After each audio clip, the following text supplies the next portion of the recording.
Welcome, everybody. I'm Love Coach Scott Thomas, and I'm here with my wonderful partner in Straight Talk, lovely Trish Wright, and our special guest, John Kinyon. And we are going to be talking tonight about a really important topic, but I want to make clear right off the bat, tonight is about how to communicate with each other. Now, we recognize that obviously right now, because of the pandemic, there are very strong belief systems back and forth about vaccination. We are not going to argue. We're not going to present the pros and cons. We're not here to debate the issue. I also want to be very careful because I don't want to get bumped off Facebook. And so we're not going to offer any, and we don't want to hear any medical thoughts. What we do want to do is acknowledge that we probably all know people who have very strong beliefs on both sides and how to understand each other, how to respect each other, how to have healthy conversation with each other. That's what tonight's all about. I'm happy to see that we've got a lot of our friends in the Zoom room, 32 people right now. And I invited John Kinyon because he's one of the leading teachers of nonviolent communication really in the world. And John, I didn't mention this to you, but I was wondering if sometime today you could tell your story about what took place when you and Ike went to Afghanistan. Because boy, if we think, I think that story would be very relevant. So maybe we'll even lead with that in a moment as a way to introduce you. But before we do that, I'm going to put the spotlight on my partner, Trish. Just to say hello, Trish. Thank you for joining us from Arizona. No, I am in Arizona, but I'm not at the Grand Canyon. This is just a beautiful background that I loved. I'm with my family and just showing up from them. Hi, Scotty. You know, just to start this whole conversation off, I have my beliefs about the vaccine and about the mask, and I'm right here with my family who have very strong political beliefs and ideas of why the vaccine and the mask is here. And what I keep coming back to, remembering both for myself and to tell them, is that we can share different beliefs and still love each other and be kind and compassionate, and always just to come back to that place of kindness and compassion, that there's something more important, and that's the connection to my family, and that's the connection that we've had in our history, which helps us get heated. We get heated, and then we come back into a moment of just being like, okay, I like my mask. I like it, but I like it for other reasons. And to be really honest, you do what you do. I can hold you in whatever you choose to do. And if you're honest and direct and upfront with me about where you're at with the VAX or with the mask, then I get to make my own choices about how I interact with you. And that's the best we can do, I think. So those are my opening thoughts in this conversation. Beautiful thoughts. I'm going to put the spotlight on our special guest, John Kinyon. And I also do want to mention that Trish and I are going to also play a pre-record with Larisa Stow. And I know some of you are probably friends of Larisa. And she is camping, but she went into town, and I did a lovely pre-record with her, which we'll play a little bit later on. Please do let us know where you're from. I see that we've got people from Richmond, Virginia, Philadelphia, Michigan, British Columbia. So welcome, everybody. John, you are one of my most respected teachers. I really respect you a lot in your wisdom of teaching nonviolent communication. And I realized after we already started, wow, you had this remarkable experience in Afghanistan, which is certainly up in the news right now. And that story might be a wonderful way for people to get to know you a little bit, and also to set a really beautiful context. I hadn't asked John to tell the story, but I imagine he knows the story that I'm referencing. Would you be willing to do that? Sure, Scott. And thank you for the kind words. Yeah, so back in 2002, early 2002, so this is right after 9/11 of 2001. And the bombings that were happening in Afghanistan, and streams of refugees coming across the border to Pakistan. So there are these miles and miles and miles of refugee camps for Afghan people in just across the border in Pakistan. So there's a whole story of how it builds up to myself and then my colleague Ike Lassiter, who we later went on to develop this whole body of work over many, many years together, based in nonviolent communication. But we ended up going to Pakistan, and we were going to go, and then it was going to get canceled because it was too dangerous. But we ended up going anyways, just really foolishly, actually, because we could have been killed. It was getting very dangerous. The State Department was putting out warnings of Americans do not go to Pakistan, especially do not go to the Northwest Frontier province region. And that's exactly where we ended up. So there's a whole adventure of kind of how we got in there and made our way. We flew into the south in Karachi, and then we made our way up finally got into the camp region, the refugee camp region. And the elders, there's a call out because we'd connected to the colonel that was overseeing the whole, like, millions of people in these camps all along the border. And we got a way to connect with him, and using some of our communication skills, because he was pretty skeptical about us being there and what the heck we were doing and what we wanted to do, and that we didn't get anything about how complex and difficult what was going on. But this naivete of, we're going to go and offer some nonviolent communication. And many ways we managed to get him to, or he ended up facilitating us going into the camp and putting out the call. And so elders from around the camp, from all over, came and met with us. And it was just amazing to be with these elders. So, and then we had a translator who didn't know English very well, and about 8 different languages going on. So it was pretty rough that way, but we managed to communicate. And for the first few days, they couldn't really understand why we were there. It just didn't translate. Nonviolent communication training, and we'd had these images of kind of like workshop setting. And then no, this was like rough courtyards and very rudimentary conditions in the refugee camp. And but we tried. And then basically what they're asking, where's the aid, the food, the medicine, where, and we're no, we're trying to, and really all they wanted to do is tell us about their pain, which, as we're seeing now so vividly, but it's been 20 years of that, and then 20 years before that, or something, with the Soviet Union being in their country. And so the Soviet Union, the American involvement, all that they've been through, even at that point, was just horrendous. And so that's what they wanted to talk to us about, to tell us their pain, their rage, their fury, their just heartache, all the devastation to their country because of this foreign involvement.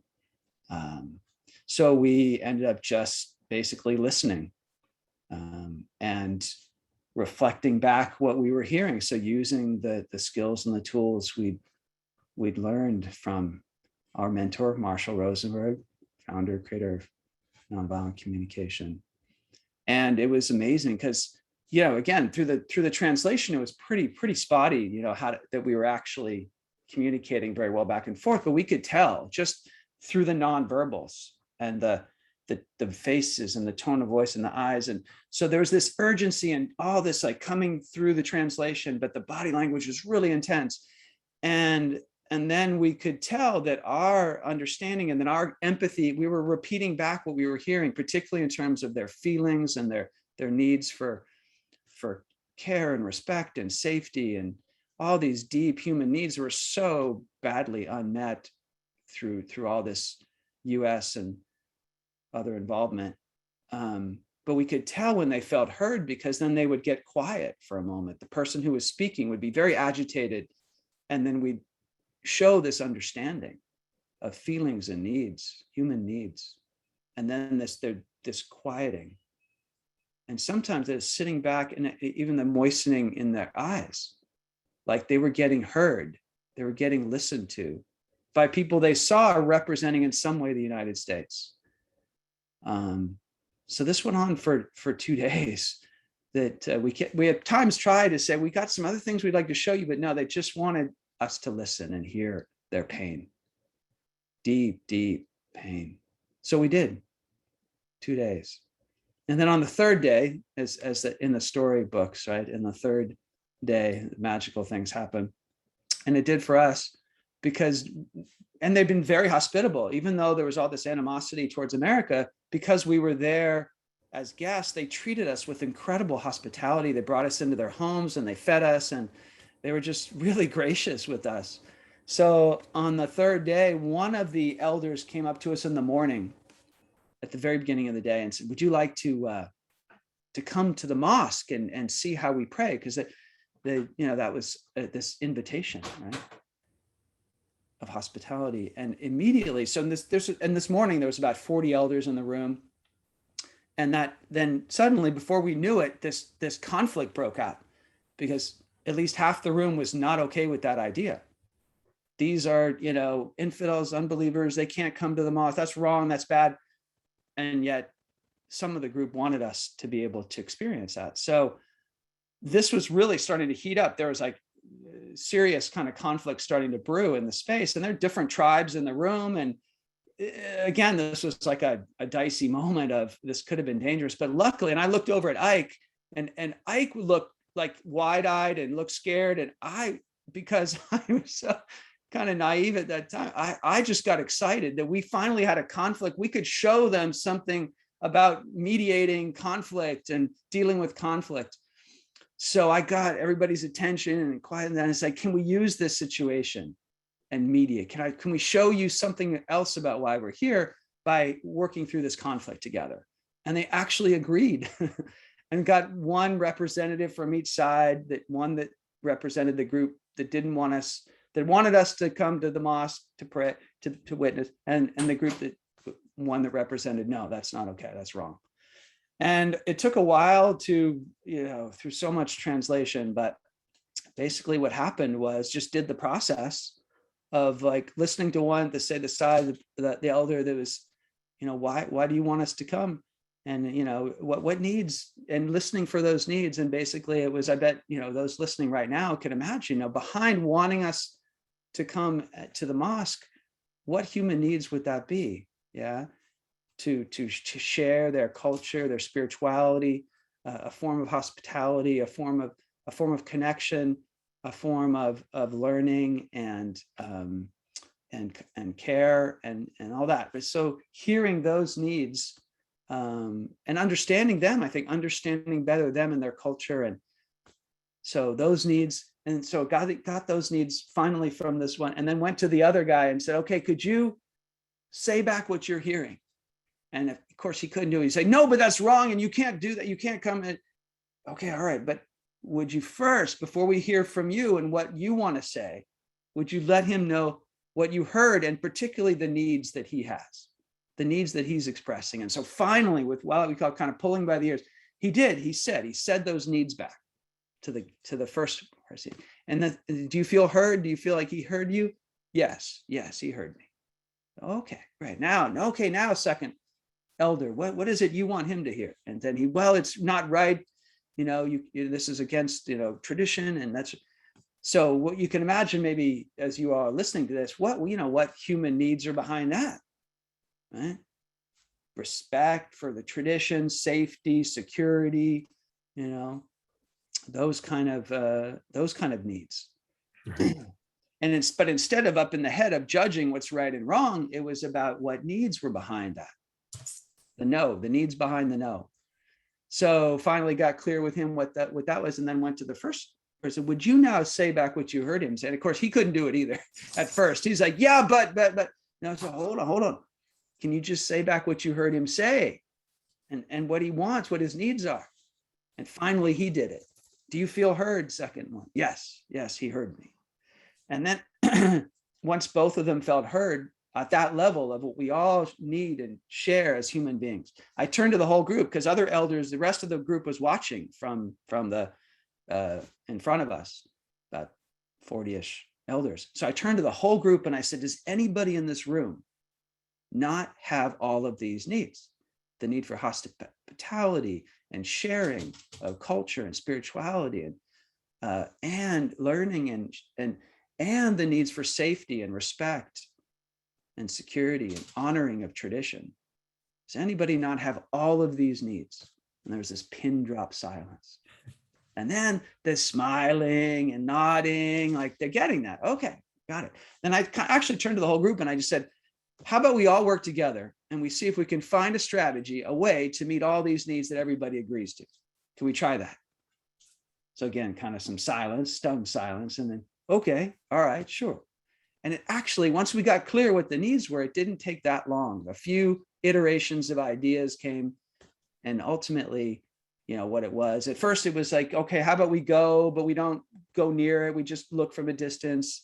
But then the guy who wanted us to come said, yeah, but that wouldn't meet the need to really share with you and really, give you the experience of what our religion, our spirituality is. And so then the next idea came that we'd sit in, right in front, but we wouldn't go in. But then that wasn't quite good enough. So then it was the door would be open. Somebody would sit with us and tell us what's going on inside. We could see, but we wouldn't actually go inside. And then, so that worked. So does that work for you that wants to share this with us? Yes. Does that work for you that is really concerned about safety and respect of tradition? Yes, that does work. And I turned to the whole group and I said, so that's it. So we did it. And again, there was this pin drop silence for like 20 seconds. And then people started clapping and cheering and everybody stood up and all this animated talking. And so we'd done it. We'd resolved a conflict like that. That could have been kind of volatile, and everybody was really celebrating and happy about it. Like, the most senior elder of the whole camp region came up to us at the end and said, wow, that was impressive. He said, I think if we knew how to do that, we wouldn't need to fight anymore. So clearly that didn't quite spread out and get out into the population enough, but it was a little seed that I often wonder, what happened there with that seed that we planted. But very powerful moment and experience of what's possible when we use this kind of language and form of a conversation to connect empathically and cooperate out of that connection. So there you go, Scott. Thank you so much for telling that story. I love that story. Trish, how's that impact you? I love that this is the beginning to a VAX or no VAX conversation. Yeah. And if you all missed the beginning of the story, go back and re-listen to it if you're just now coming in. But what it's showing is that when you take a conflict and you have two opposing sides and you humanize it. So you take from the head, which is like the thoughts and the feelings and these like, you're wrong and I'm right. You take it from there and then you talk about your feelings without making it the other person's fault. Thing. And then really drop it down to the wants, needs, and values. Like that humanizes it in such a way because we all share the similar, well, there's like a list. I mean, what all of our human needs, wants, and values are. Some of us are driven by other things more than others, but what it shows is that we all are connected in our desires, in our wants and needs, and that's a way to move through conflict. Like I had a really beautiful session today with a client, and it was literally on that. This person was like, I need my autonomy. I need my self-exploration, my freedom. And her partner was really, she felt really controlled, right? Her partner was really scared and really like graspy. And I was like, well, how can you negotiate? This is how I call it, negotiating reality. How do we negotiate reality together so that it all works for us? And in the sense of like just bringing it back to the mask and the vax, it comes back to we can still be with each other, whether it's in physical proximity or not. And that's your choice without making someone wrong or bad. We can choose to show up in loving capacity and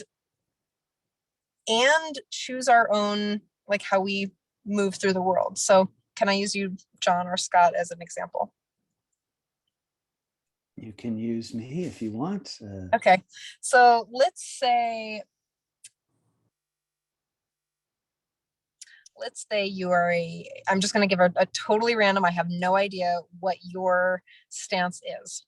And I'm just going to pick some random, it's just totally random. I'm going to take the anti-vax, anti-mask, and the government is impressing control on us. And would you take the social stance of fully mask, fully vax, and for society's health? Can you take that role for me? Well, I'm willing. I'm just also thinking of what Scott said about some concern if certain language comes out and how that could affect the. I heard. I just want to check with Scott if. Yeah, I think we have to be careful with that. Okay. Well, without choosing to have these sides, so let's say those are the two very, very opposing sides, and again, like having people in my life who are on both sides. Now, do I dehumanize them by making them wrong and choosing to force my opinion on them? Or can I see them for what it is they're looking for or what they're wanting? So I have one group of people who's really wanting their own freedom, their own autonomy. They want safety from one side, right?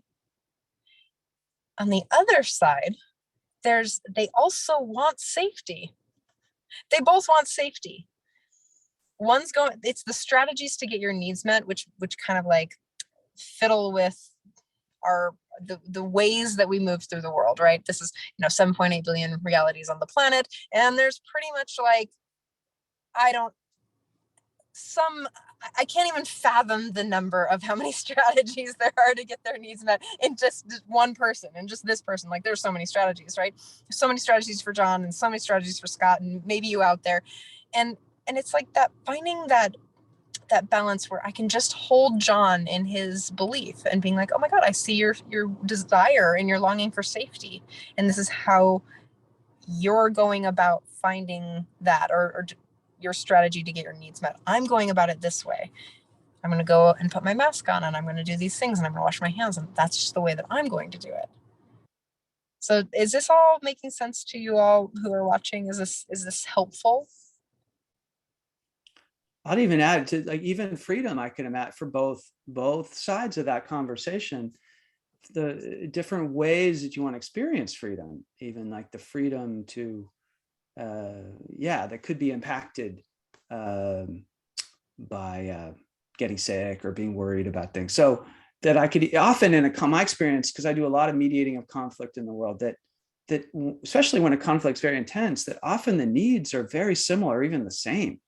Yes. It's on both sides. We have very different ways of believing and seeing the world and strategies, as you're saying, ways to go about trying to meet them. And they're so different and clashing, but the actual underlying needs are often, when a conflict is very intense, often very similar or the same. So if you can see that, if you can feel that, then there's this commonality, not just that we all share needs, but the same needs, even the exact same needs, but we just have very different ways of going about it. So that can be a real connection point. It's true. There is also I want to come in for a moment on that, because I think the ironic thing with both sides of the vax is the fundamental need for safety. I think that the people on both sides are just so, our safety is so important. It's the most primal need of all. And both sides, if you get down to it, most of their arguments are about the need for safety, but very different strategies and ideas about what is and isn't safe. And so I think that when we are talking with somebody who's on the other side of it, is we just acknowledge how important safety is to both of us. And we both want to be safe, and we both want to be healthy, and we both want, like you said, freedom of choice about what we put into our body and how we protect our body. Like, those things are true for both sides, right? There are these incredible common needs for both sides. And if we can just keep bringing it back to that commonality to create the quality of connection, the quality of understanding, and not go into the arguing of the pros and the cons, but just that beautiful commonality on this particular issue. Mm-hmm.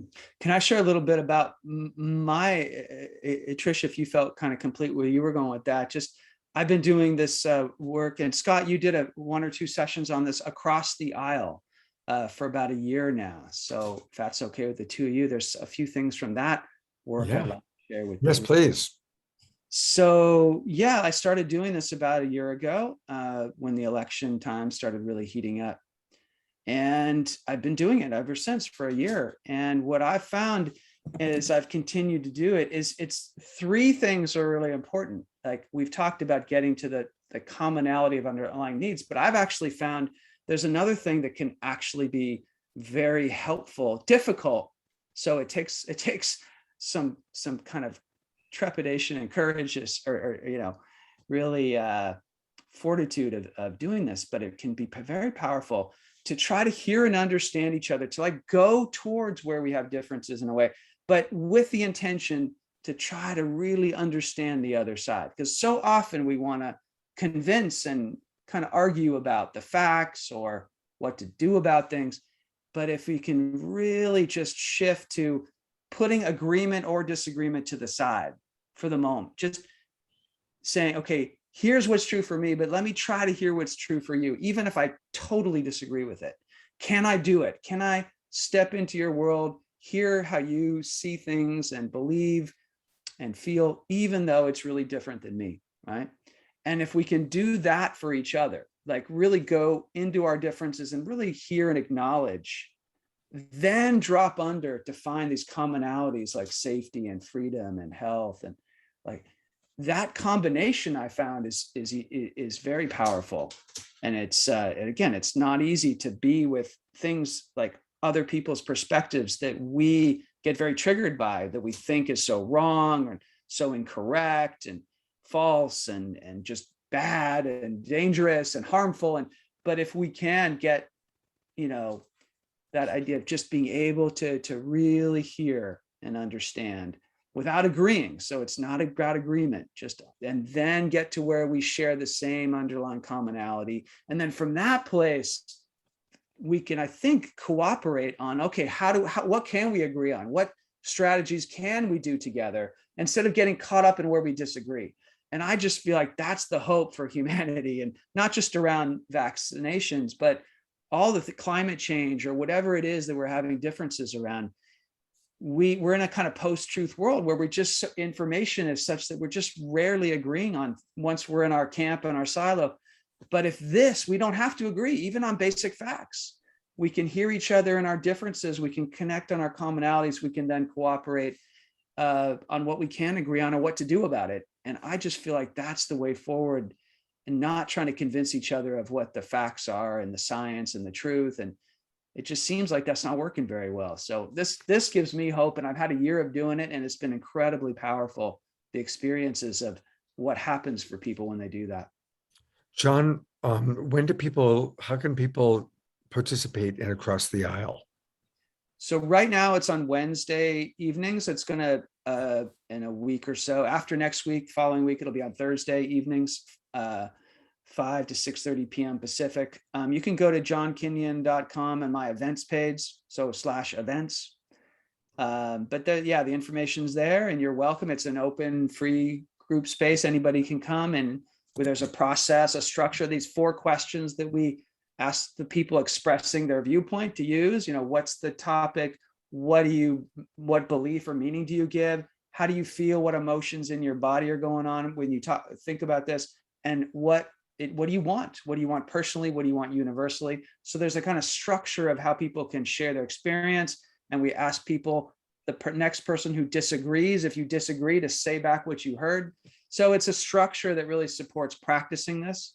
And it's really powerful what happens. So yeah, come to check out my events page, you'll see the information. So just so everybody knows, it's at, I pulled up your website for a moment here. Yeah. It's johnkinyon.com. It's his name, and he spells it JOHNKINYON, johnkinyon.com.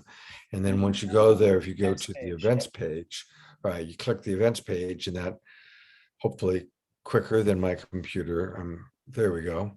There's the one on top there. Right.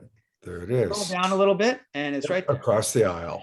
Healing the divides in our community, one conversation at a time. Thank you so much, John, for doing that. Thank you.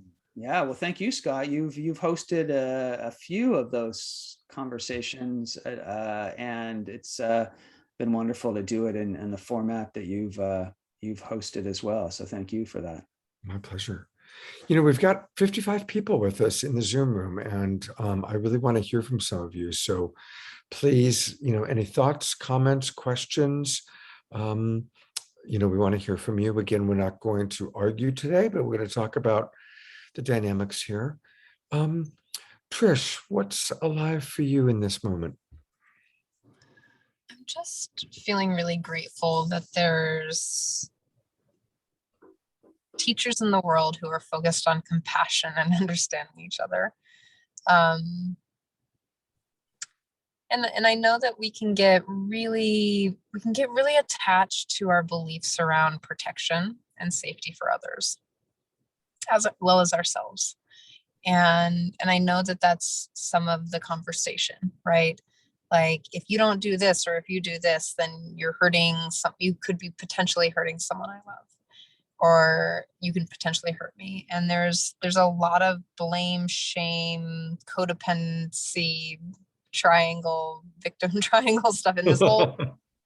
And what I want to say about it is that, again, even when you're really hot about it, or really sad about it, or whatever feeling that you're having, can you slow it down?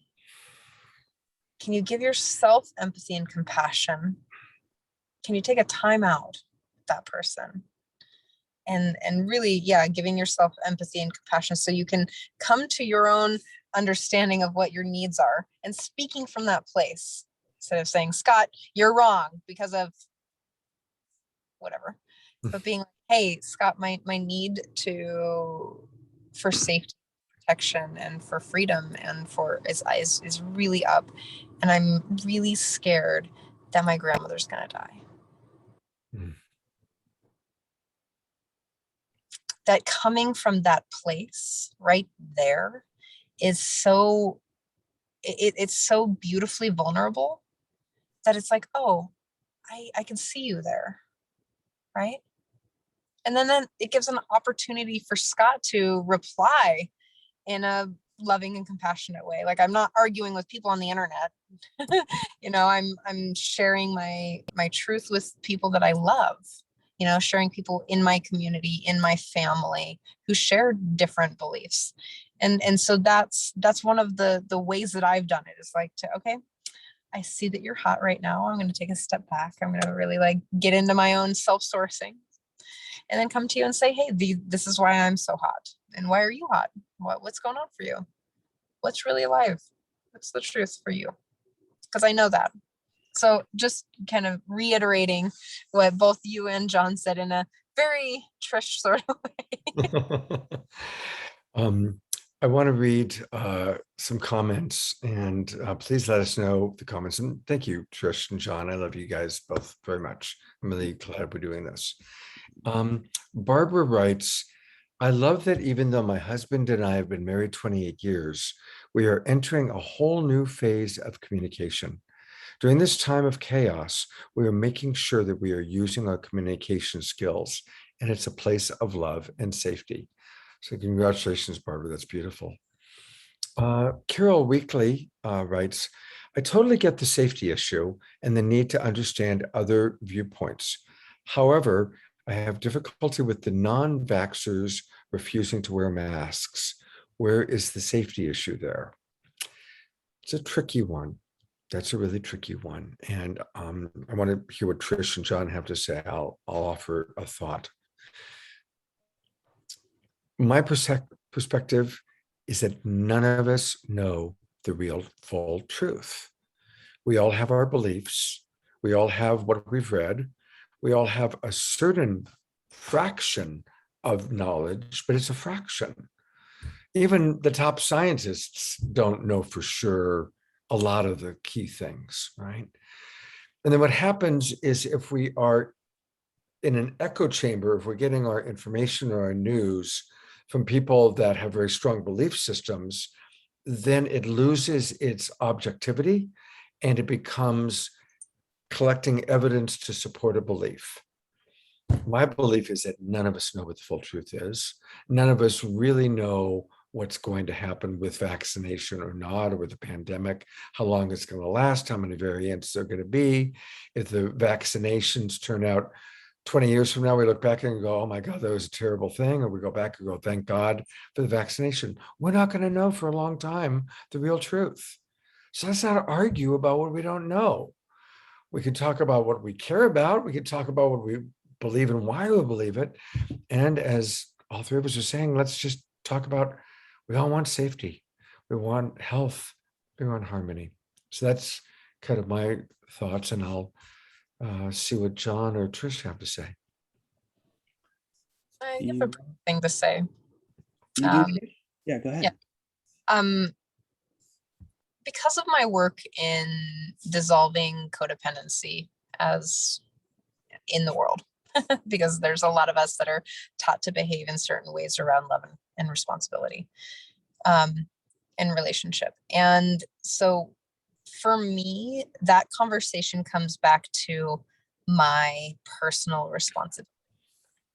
Like, of course, I have beliefs and values that I hold really, really close. And of course, I get a rise around, things that I find hurtful to others.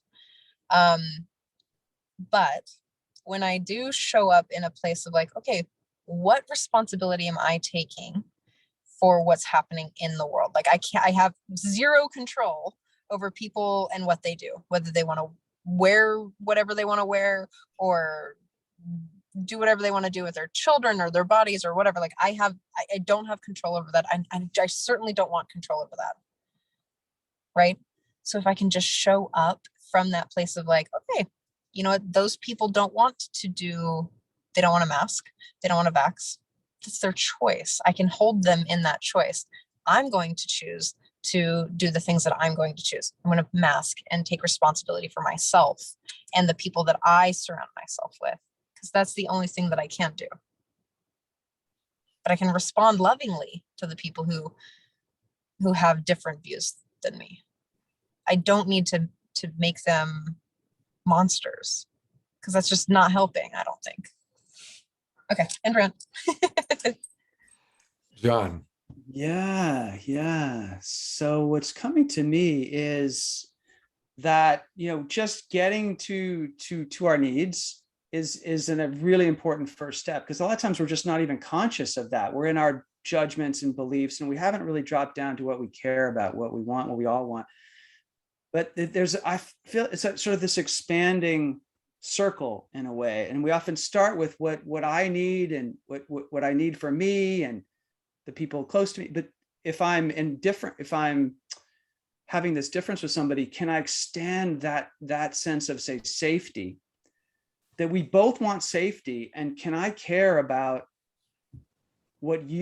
that you're feeling safe as well as me feeling safe.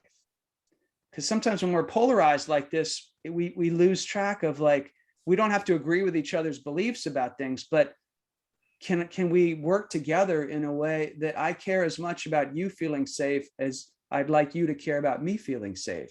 Can we expand that circle of empathy so we're working to meet the other person's needs as much as our own? And that's not easy to do, because naturally we kind of focus in on our own and the people in our group, our tribe, and we, so it's kind of like a stretching our evolutionary kind of tribal nature to sort of extend out into the otherness.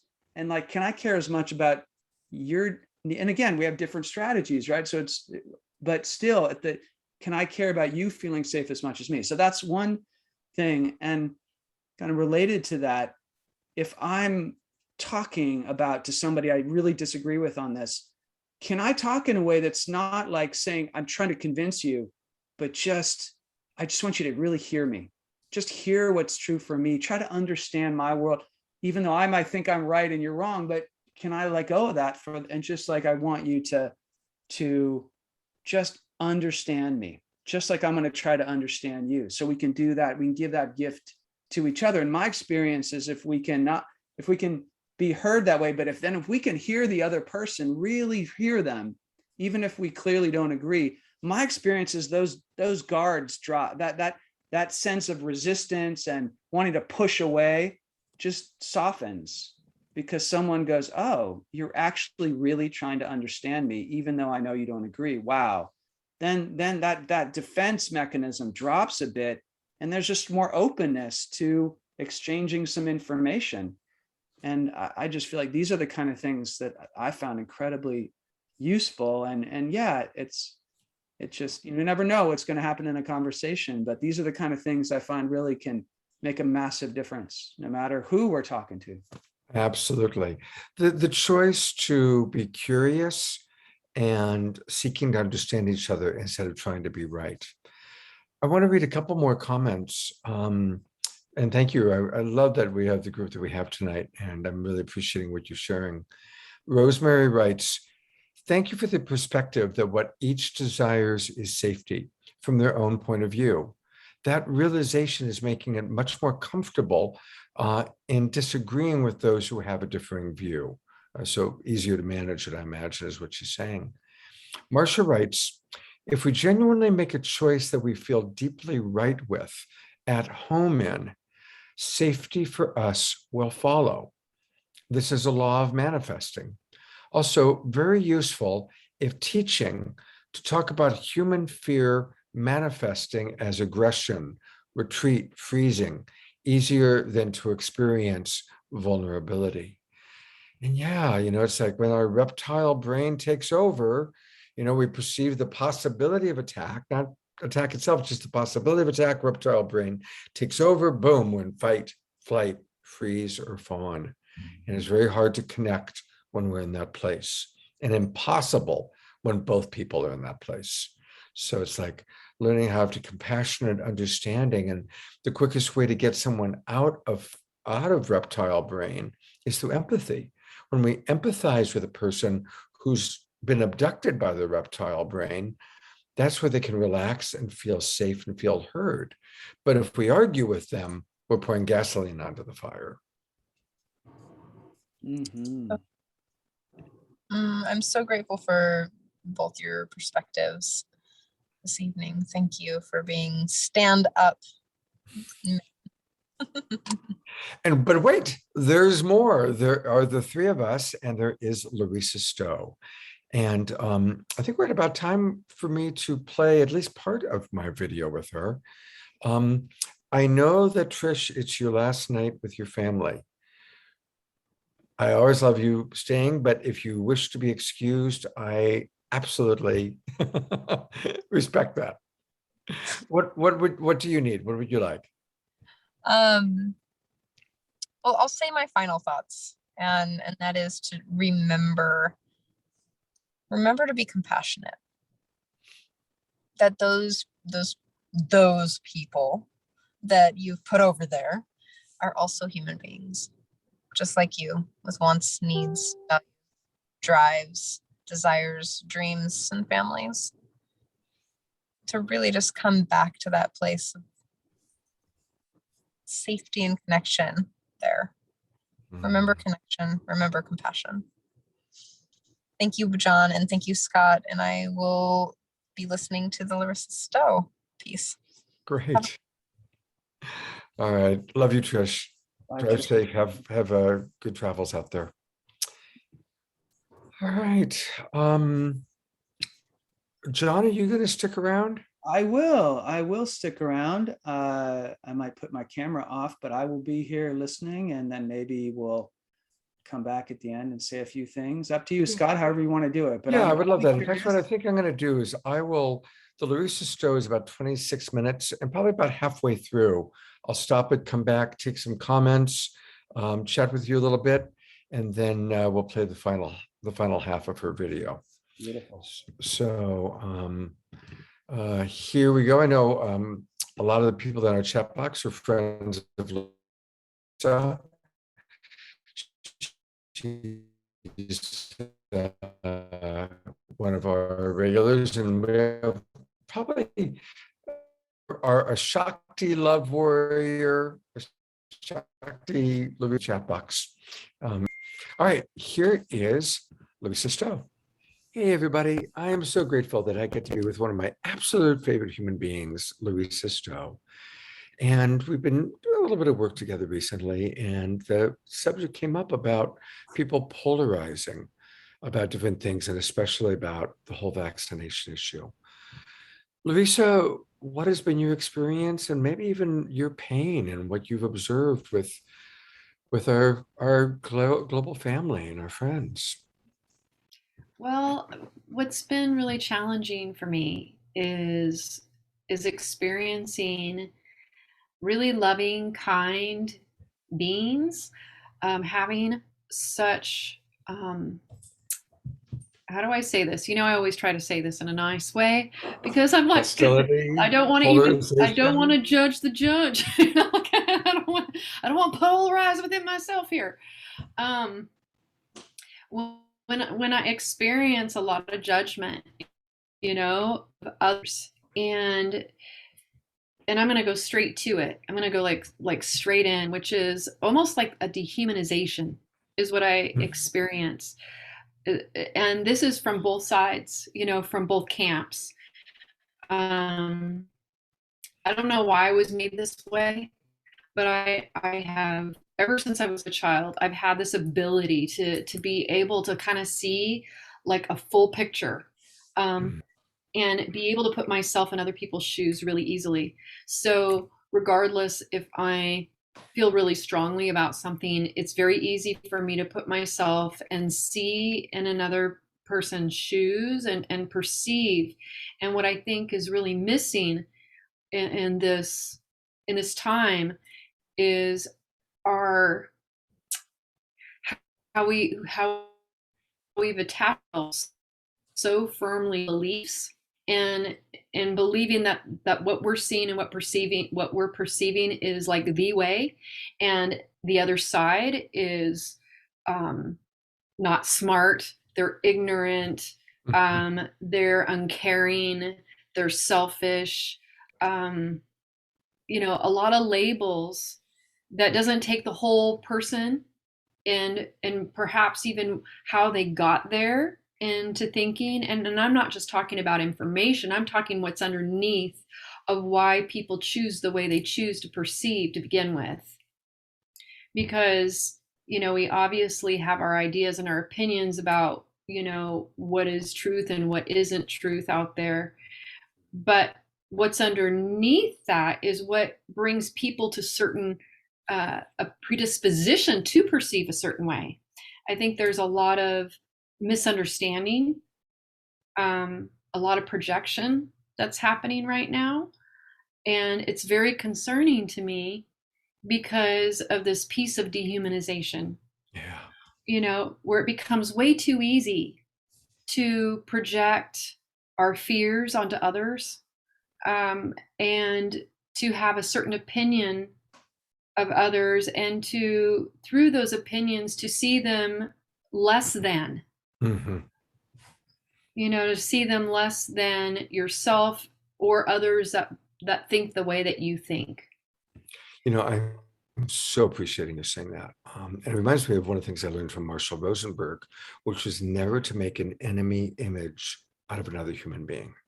And the moment we go beyond the different belief system and think to myself, you're so stupid.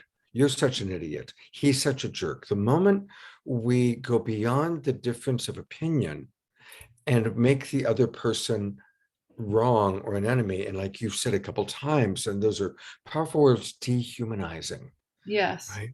Mhm. And let's all, we want peace in the world. Let's stop that. Yes. Stop, like eliminate from your vocabulary, asshole, idiot, stupid, Yes. bitch. Just Yes. eliminate those words, because the moment we go there, we are dehumanizing another human being, and we're committing an act of violence, and we are not creating the planet of peace, the new paradigm that I think almost all of our friends say that they want to be a part of.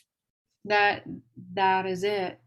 I mean, it if you really drop in, if you really, really drop into your body, if you really drop into what is real in this moment of what you really value, what really matters most to you, I would say that a majority of us actually share such incredibly their common values amongst us all. I would say amongst the majority. And yet, if you look at the majority is split, when it comes Yeah.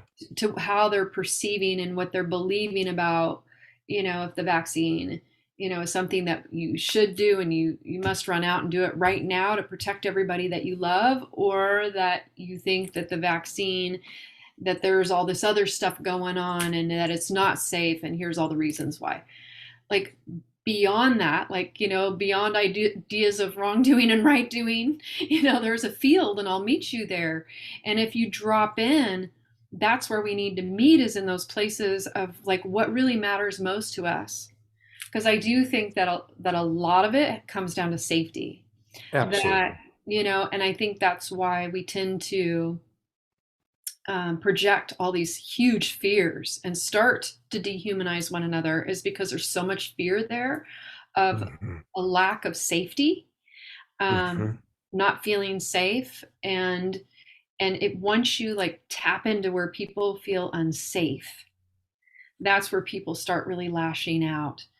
And I see that you could look at both sides, and that safety is an issue on both sides of that Exactly. conversation, right? Depending. Exactly. I feel safe because I'm vaccinated. I don't feel like the vaccine is safe, right? Right. So there it is. And so the commonality is, hey, we both have a strong value for safety, Yes. and we probably both have a strong value for being healthy and Yes. protecting our health. Again, safety, Yes. protecting our health. We both want the same thing. We just have different beliefs about how to do that. Yes. You That's know, that's it. Marshall Rosenberg uh, told a wonderful story. Oh my gosh. In fact, John Kinyon, who's going to be on the show, who's probably watching this because I'm going to be playing this video, Yes. I'm even going to go to his story because he went to Afghanistan, where they worked with two different warlords, helping them to create peace. And what finally brought them together was this incredible understanding that they had the same values. They wanted the same thing. They wanted safety for their families, safety for their tribe. They wanted the same things. They just, and they realized that they could get it by collaborating. So I'm going to ask John to tell that story. Um, That's awesome. but there it is. It's like, hey, can we just agree? Hey, I really respect you want to be safe and healthy just like I do. And we have had different indoctrinations of belief. We are hearing different things than, and again, somebody's choosing, I like the color blue and I like the color red. I choose the Democratic approach and I choose the Republican approach. I choose the vaccination approach. I'm choosing not to vaccinate. And we all have a right to our choice. And And if we can just respect that underneath it, we actually want the same thing. We're just getting there in different ways. That is what I would love. I would love for people to see that, even if you completely disagree. Like you can totally disagree, and that is your right. You can think that the other side hasn't done the kind of research that you've done, or they're looking in the wrong places, because that seems to be a common denominator, right? In conversation, well, they're not looking in the right place, where they're not looking in the right place. Well, this is, and you see it, the memes around it, and there's such strong beliefs. But if we can really see underneath all that, which is the values, Yeah. right? I think we're not going to find our so right. We're not going to find ourselves in such a place of a violent expression, not only on the outside, but on the inside of ourselves. Yeah. Because when we start to think these thoughts about other people, what does it do to our own health and our own well-being? What does it do to our families? How does that show up in how we treat each other? In our vibration? How does that show up in our vibrational frequency of how are we really being ourselves? Am I really my true self? Am I really my authentic self if I'm in judgment all the time? What happens? What happens to Larisa? What happens to my internal terrain if I'm in a state of judgment? Well, it's funny, you're dehumanizing yourself then. In other words, when we do that, we are now going beyond our true values, because almost all of us have our true value of wanting to be unconditionally loving and wanting to really see the divinity in all. I think that when we're in our most centered place, non-egoic, but soul-centered place, we all just want to love and honor and respect each other and be loved and honored and respected. So when we choose a belief system over compassionate understanding, we're dehumanizing both ourselves as well as the other person. Yes. Would you be willing to lead a meditation to just help us to kind of drop in but you'll go wherever you go, so I won't even tell you where to go, but would you be willing to do that for us? I would love to do that. I would be very, very happy. All right. So I want to come in for a moment. Whoops, there I am. I'll come on in and take a look and see what's taking place in the chat box. And welcome, everybody. There's John. Hey, John.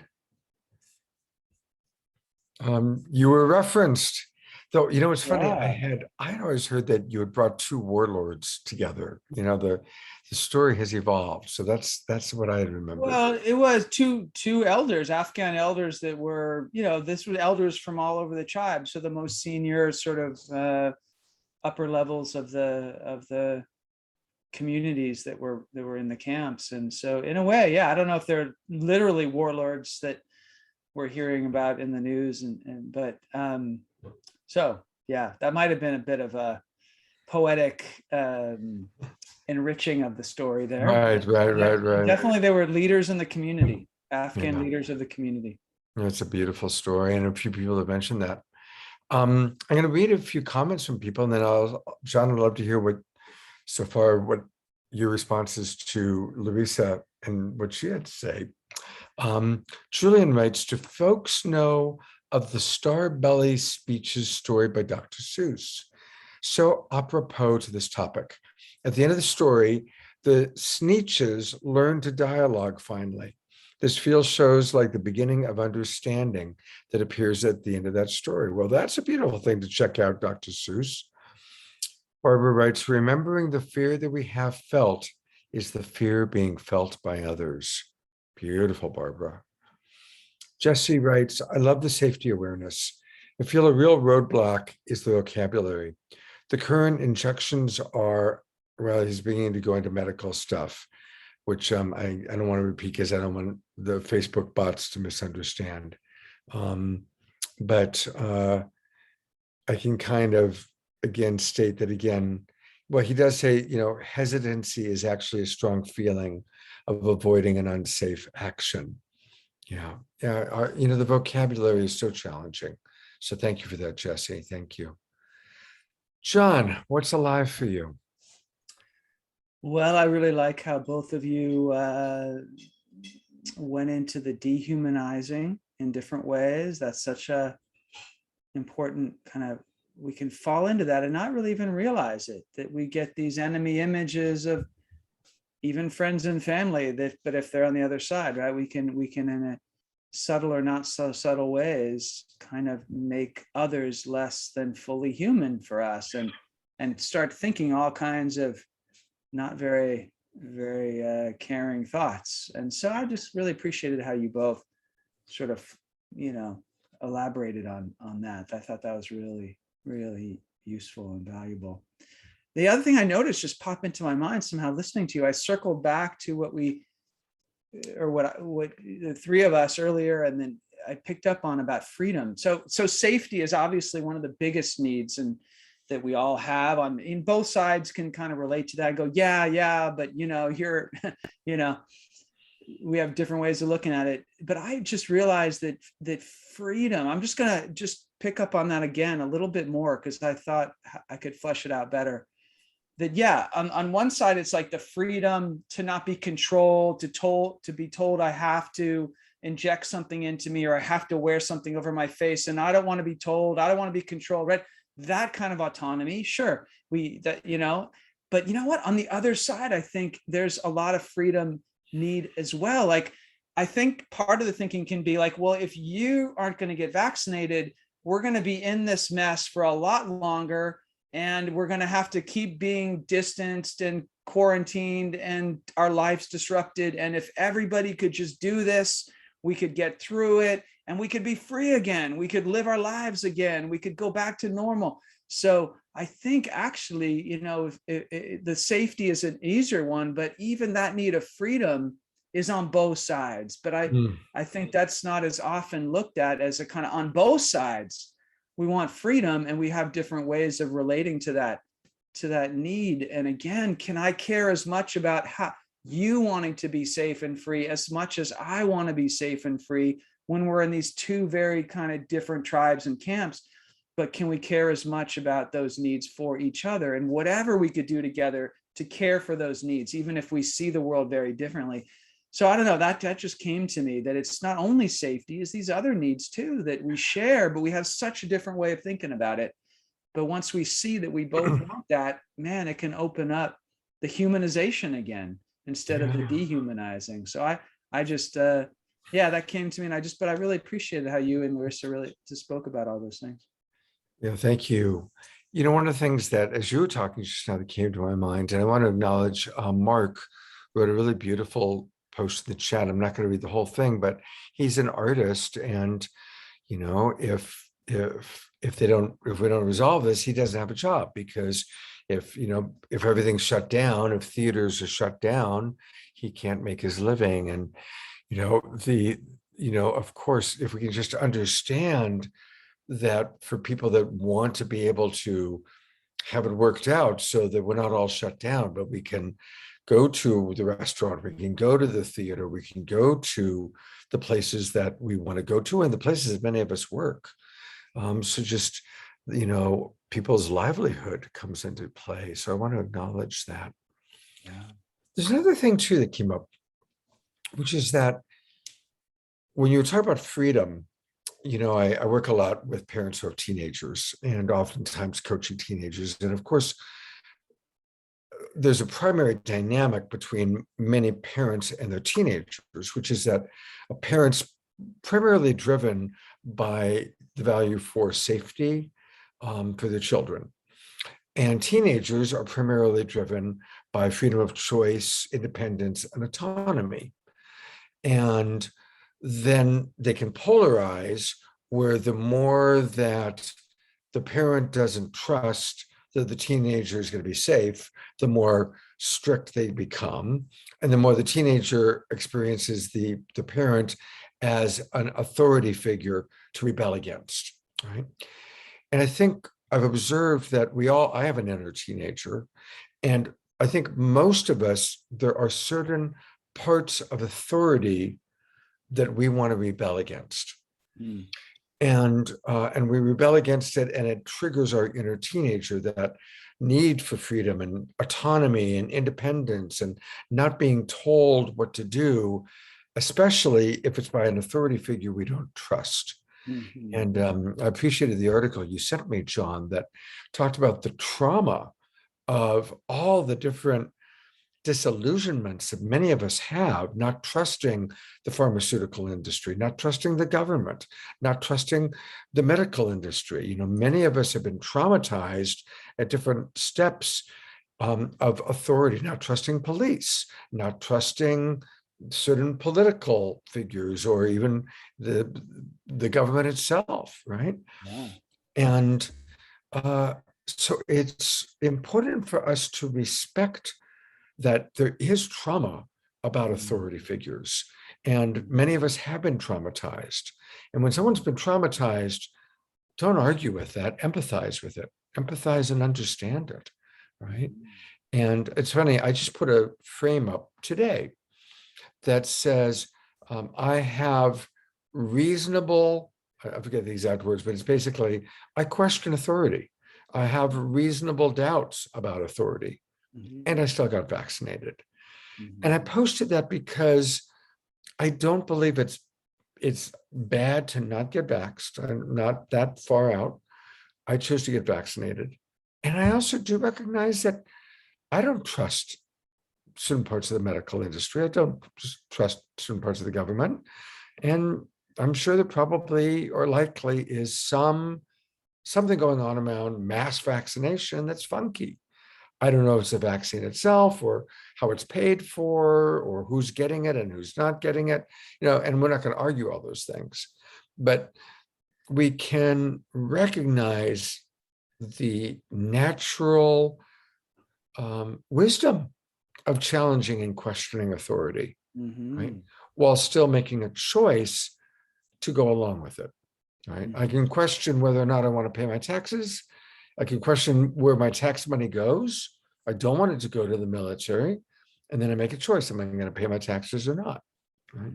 Anyway, I said a lot, but I wanted to put that out there. Yeah.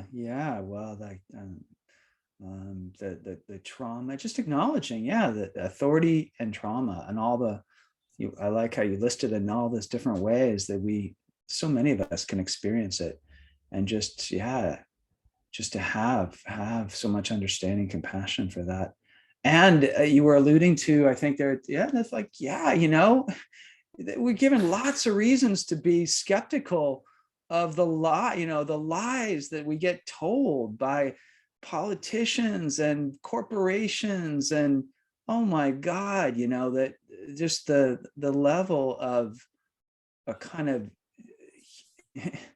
existential, disappointment, that, how we're not very honest with each other on so many of those levels. So yeah, I get it. I totally get the being suspicious, and at the same time, can we do things that we all can feel like we're caring for each other's well-being and safety and needs, and so that's the hard part. How do we bridge that? And I think it's having conversations, in the way that we're talking about here, that we can try to understand each other and get to what we share. And then can we really try to work together in a way that really cares for how all of us feel, but something that really, like, we all want to feel safe. And then can we keep holding that larger perspective on, even if we disagree on these facts, what's going to make you safe and me safe, right? You free and me free.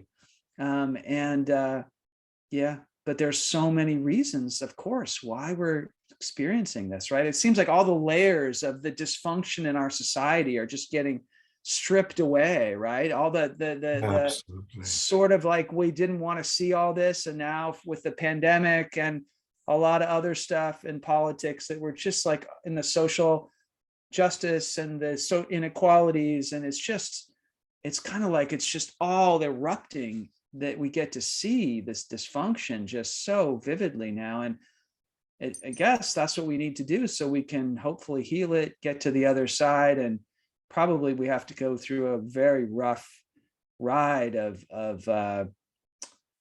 when you go to get to the other side. I'm scared about how bad difficult it's going to get, but it seems like that's probably the only way that we can deal with how unhealthy and dysfunctional we become in so many ways, right? 20 years ago, people were saying climate change. Yeah, 50 years ago. Change, Yeah, yeah, right. I guess 20 years ago is when I first heard about it. I'm going to read a couple more comments, and then there's Vaccination is built into the fabric of the modern world at this point. Moving beyond that is much of what we're talking about here. On a micro level, we have important ideas brewing. On a macro level, what may the collective harmonics look like? I feel like getting back to normal is part of the problem here, because normal was in many ways the problem, which is what John and I were just talking about. As Mark writes, as John said, we're in a post-truth society. So we're not listening to the honest people who've dedicated their lives to serving humanity. That's a big problem. Nicolette writes, I feel like where I am still in roadblock about freedom is about the platforms we all share on. If we did want to talk about medical standpoints, we would not be able to talk about both sides to hear each other's thoughts because of the censorship. That's true. That's true. And here's the question for John. Cynthia asks, so John, what is the middle ground for freedom? What's the middle ground? The middle ground for freedom. Not sure. I'd want to understand the question a little better, I think. I'm guessing it's how are you hearing the question, Scott? Well, I'm hearing it because earlier you were talking about freedom and recognizing that for vaxxers or anti-vaxxers, they both could make a case that freedom is one of the driving values, right? Freedom in the short run, I don't want to put on a mask. Freedom in the long run, that we've reached herd immunity and none of us have to wear masks, right? So I think she's saying, with that taken, what's the middle ground, right? How do we find the middle ground, even though we've recognized both parties have a value for freedom?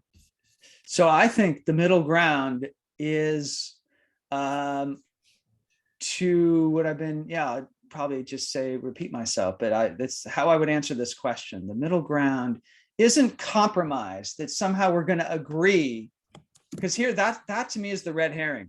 We're not going to probably agree on the facts.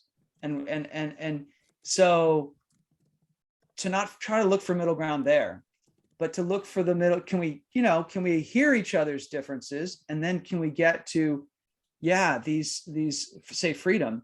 Then again, though, that I think the middle ground, so to speak, would be, can I care as much about you wanting freedom as I want you to care about me wanting freedom? Can we try to work together so that you feel free and I feel free? That to me is the middle ground, where we're both working to help each other feel free, even though we can't agree on the facts. But can we still find a way in the middle to care as much about each other around our well-being and our freedom and our needs, and then work together to try to make that happen? And I feel like in politics and Congress and whatnot, we've just so lost that ability to disagree, find some common ground of what we all want, and then work together towards that. But I think that's the way, is to expand that circle of care, of not care that we have to agree, but care like, I want you to feel safe as much as I want you to help me feel safe. Right. So that to me is the answer. Both John and I were very heavily influenced by Marshall Rosenberg, and we both had a chance to study with Marshall. I traveled with him when I made the documentary about him. And I know, John, you spent a lot of time with Marshall. And one of the things that is coming to my mind is how Marshall often taught that if we spend enough time just acknowledging each other's values, solutions come. Yeah. But when we try to come to solution too quickly, before we really have taken into our bodies, into our being, your precious needs and my precious needs. No, we're still arguing about the solution. Yeah. And as Marshall said, people don't argue about universal human needs. We argue about the strategies to get those needs met. Mm. Yeah, I'm so glad you brought that up, Scott. Yeah, that's I learned that so deeply as well from Marshall, that when we deeply connect on that universal level, that creativity of the universe or Yeah. life on the planet just can channel through us, because we're out of our heads. We're into this deeper place of a kind of opening to wisdom, and this creativity can just emerge. And if we can get out of the way enough together to allow that to flow through, and so yeah, you worded it beautifully, that those solutions that find us, he would often say, if we connect at this level, solutions find us. You know, one way to visualize it is that, you know how if we're grasping, we're repulsive. If I'm grasping for you to convince you of something or to get my way, that is a repulsive energetic. Whereas if I relax and I receive, then it can come. And so likewise, when we drop from that grasping energy of right, wrong, convincing, into get you, and I really want you to get me, we drop into a beautiful state of receptivity where the answer can come, the solution can come, a creative idea can come. You know what? I think this is a good place for us to go to Larisa's meditation now that we've kind of opened that space, shall we? Yeah. Yeah. I think I could use a meditation Me too. right now. I would first invite you to drop into your body. I'm just going to try to get as comfortable as I can in this chair in this location. Yeah. And to bring what I love to do, and I invite you to do this, although you can do it differently if you feel more comfortable holding your hands differently. But I love to bring my left and my right hands into a Gyan Mudra. And I love to bring my left hand underneath my heart center. So you can see that it's like this, right? If you could see my heart, it's like right here. And then my right hand is up. And as I inhale, like inhale is the breath of receiving and the breath of gratitude. When we're grateful, we receive. We begin to receive again when we're grateful, when we're in a state of love and seeing the highest in what's around us. So on the inhale, I invite you to breathe in what you love, what you're grateful for in your life. So what drops you into your heart,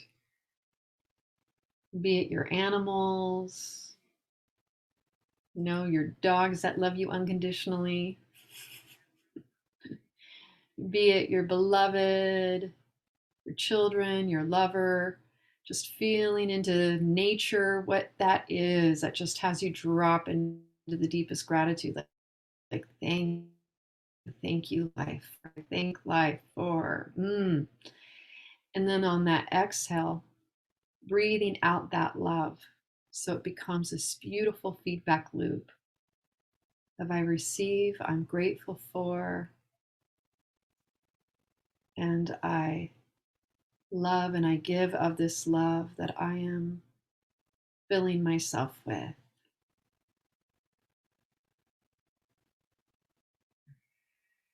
And you can do this outside. You can look at nature. You can close your eyes, rolling your eyes to the third eye point. Breathing in love and breathing out love.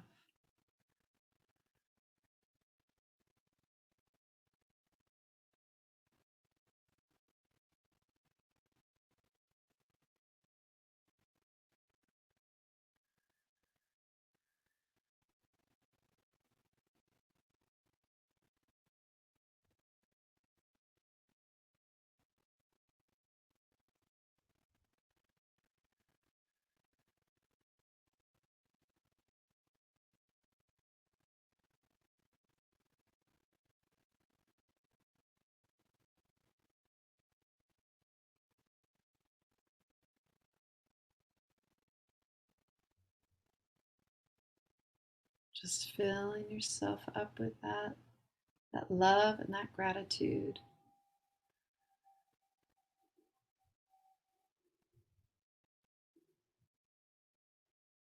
And as you're feeling this level of gratitude and love, I invite you to think of someone in your life where you may have had some challenges in your communication with them around this, around these issues of beliefs, differing beliefs.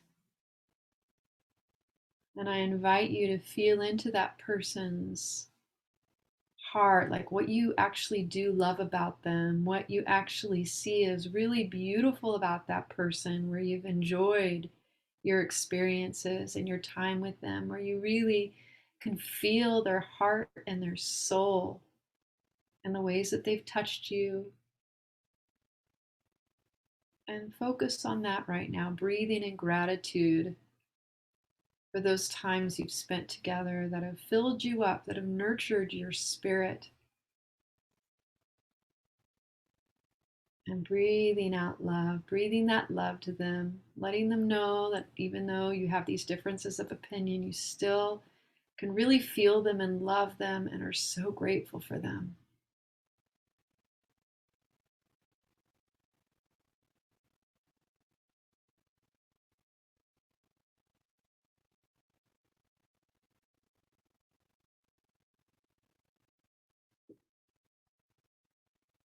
And notice how that feels. Notice how that shifts your awareness. Maybe even how you show up in your next conversation. And so it is.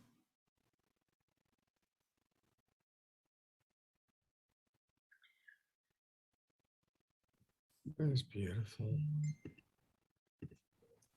Thank you. As I was thinking about my friends that have different beliefs,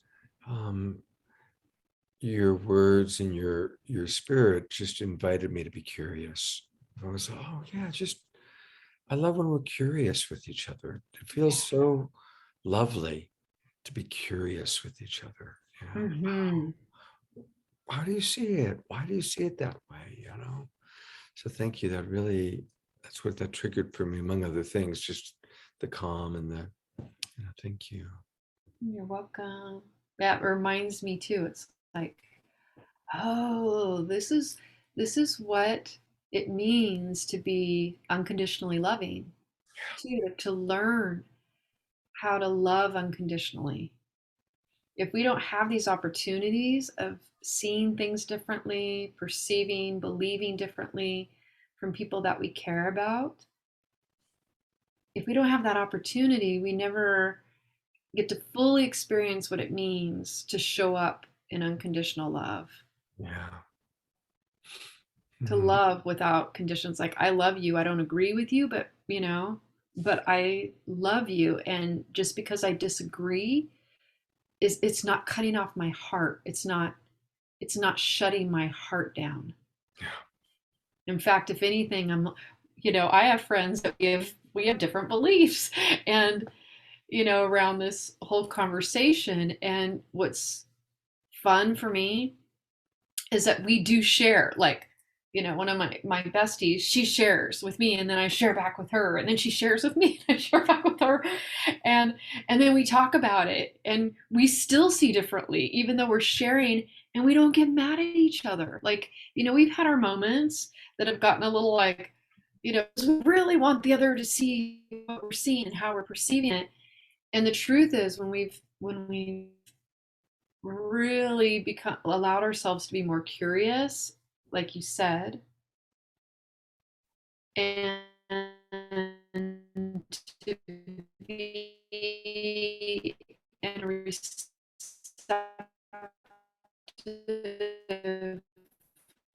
place with one another, we actually have strayed in new ways, because we are really open in our love. It's like, okay, well, let me try that on. It gives us, Yeah. it gives us more space to try things on.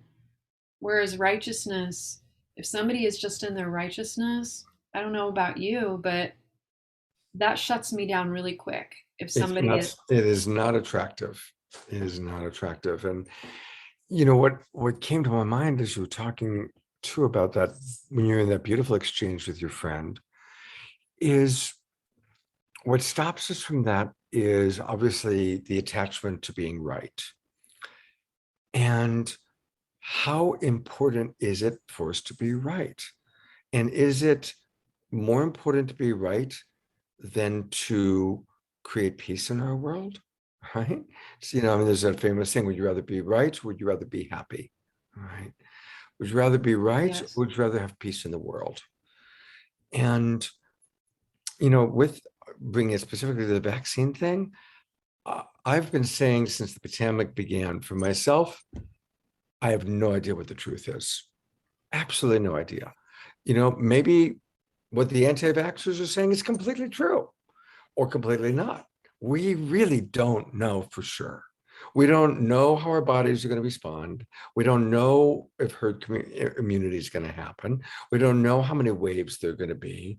We don't know what the long-term impact is going to be. We have different ideas, different possibilities. We have what we read, but nobody really knows for sure, right?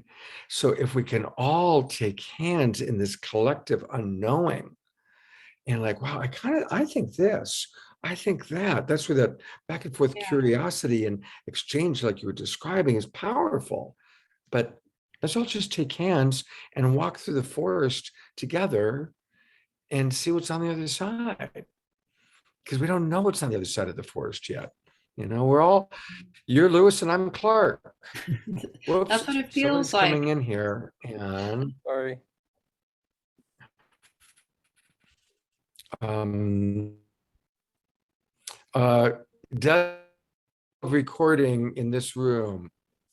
Well, there you go. There's that. You never know what's on the other side of the forest. Doug was on the other side of the forest. Uh, Oh my goodness. uh, Mm. well, I really appreciate you so much.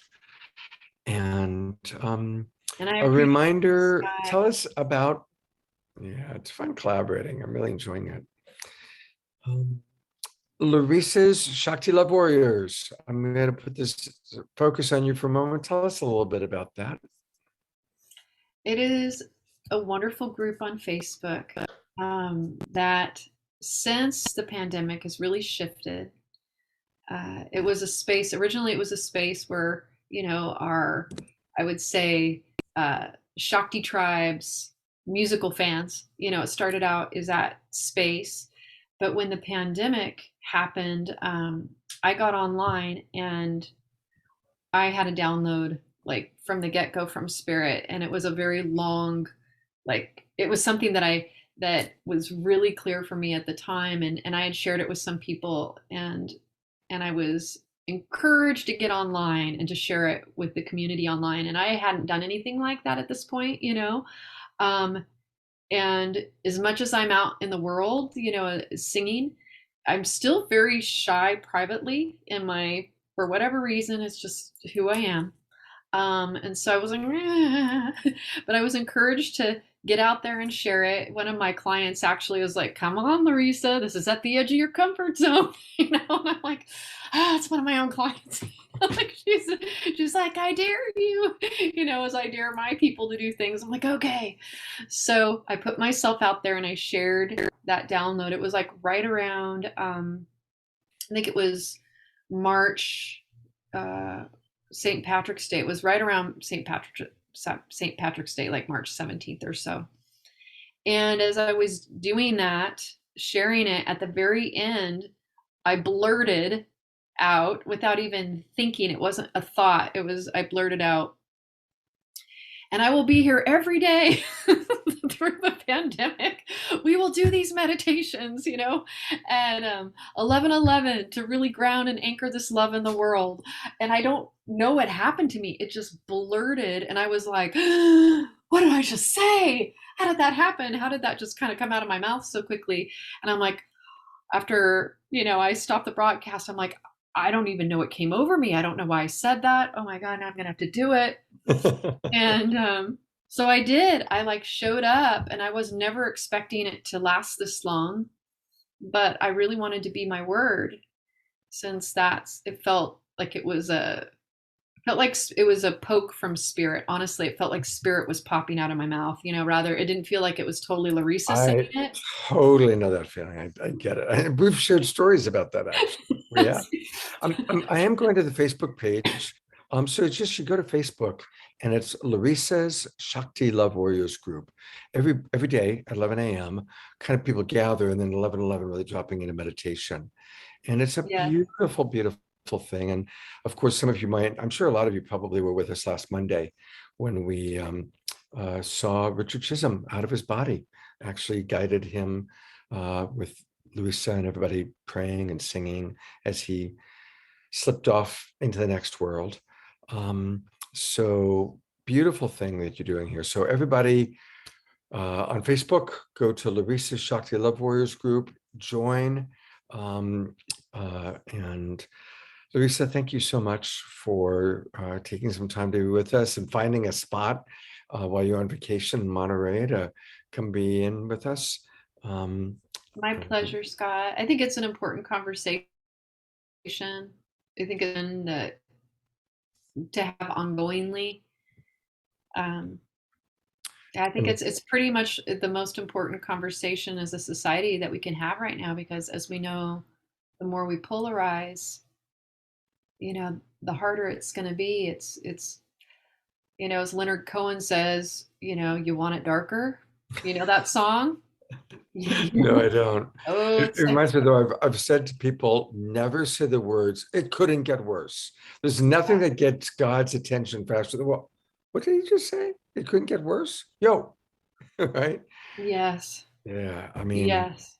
yeah, the truth is we're blessed. We are incredibly blessed. And yes, we're going through challenging times. And yes, it's hard. We have compassion for the hard, but we also have so much to be grateful for. And Yes. I am grateful for you, my friend. And I am grateful for you. Thank you, Hun, for having me and Absolutely. opening up this conversation today. Yep. Looking forward to our next one. Me too. Well, going to read a few more comments and then kind of wrap up, see what John's final thoughts are. And I really appreciate all of our friends that are here and have been sharing. Julian writes, mutual coexistence rather than endless separation and competition. Right on. In some ways, it seems what you are talking about, Scott, is a shift from masculine to feminine energy. Yeah, that's probably true. Terry Russo is here for the meditation and enjoying it. Thank you. And Kay Carrieri writes, there is not a platform for sharing different viewpoints, such as tonight's forum here. In our United States, saying there's only the V way for a long time. It is top-down authoritarian. As we're learning, not one treatment is right for everyone, man, woman, child, person, size, culture, or works to allow the body to recover and heal. There are numerous ways to recalibrate and regenerate and heal. When we start to say we want to heal and recover from ...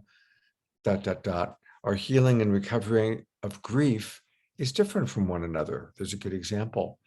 To put all of us in one basket with one solution for health is to say that we're all the same DNA, the same genes, the same experiences, stressors, triggers. There are similar ones, common or universal ones, but saying that there is just one answer to freedom, safety, returning to public and protection and health is unfortunate. And I agree with what you're saying. That's a very good point. That's how do you handle a global situation, recognizing the diversity of our health and our experiences. Scotty writes, such an incredible interview. I really needed all of this tonight. I feel a lot lighter about this for sure. Thank you. Hey, that's great, Scotty. That's what we wanted. And Kay Carey goes on more with just beautiful sentiments about personal choice, freedom, compassion. Wanda writes, everything is relative. Yes. Suzanne writes, Scott, yet, yes, many may not trust authority figures, but many are choosing not to vaccinate because they are trusting their own intuition and their body. And that may not be going back to what one considers normal. Everybody is different, and I trust my innate intelligence and connection and allow others their choice. Terry Russo writes, how can it get even better? That is how Michael Beckwith says we should always address the universe. That's true. Not things couldn't be worse, but instead, how can it get even better? Good point, Terry. All right, those are some of the comments that have come in. John, I'm going to put the spotlight on you for whatever your final thoughts might be. Okay, well, we've covered so much ground. I feel really good about what we've talked about and hopefully saying some useful things. One thought I had just listening to the last part of your conversation with Larisa about the being right.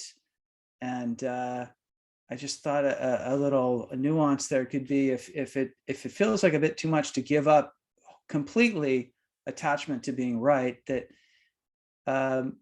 if we are, if we do really believe we're right, can we give up the attachment to getting others to agree to that?